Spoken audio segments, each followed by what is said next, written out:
Berlyne sausio 18-27 dienomis vykstančioje tarptautinėje maisto pramonės, žemės ūkio ir sodininkystės parodoje Žalioji savaitė 2013 dalyvaujantys žemės ūkio produkcijos perdirbimo įmonių atstovai iš Lietuvos turi puikią progą pristatyti savo gaminius vakarų Europos vartotojams.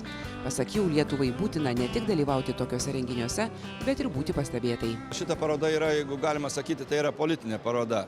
Verslas ir ekonomika, sakykime, ar politika ir ekonomika, jinai visada greta šalia viena kito. Todėl tokie metiniai viena kita paroda, jinai yra reikalinga. Susitinkama ir yra apkalbama bendros strategijos, kurios nupiešia kažkurias tai gairės sekantiem metam. O tai yra aktualu verslininkam jausti tą pulsą.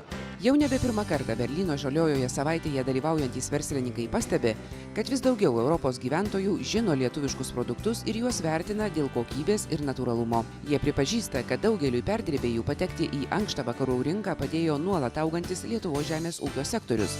Pasinaudoję Lietuvos kaimo plėtros 2007-2013 metų programoje numatytą ES paramą, mūsų šalies ūkininkai modernizavo savo ūkius ir gali perdirbėjams nuolat teikti aukščiausios kokybės žaliavas. Aš manau, kad labai svarbi šita parama buvo, nes žemės ūkis buvo ta šaka, kuri tikrai nepajauti krizės padarinių, nuolatos augo ir nuolatos kūrė pridėtinę vertę. Ir jeigu jos nebūtų buvę, tai tikrai Lietuva būtų buvusi gilesniai krizei negu buvo.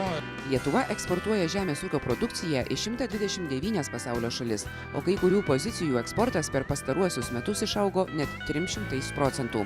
Didžioji dalis lietuviškos produkcijos keliauja į Rusiją ir Vokietiją, tačiau ketinama didinti eksporto apimtis ir į Jungtinių Amerikos valstijų bei Kinijos rinkas.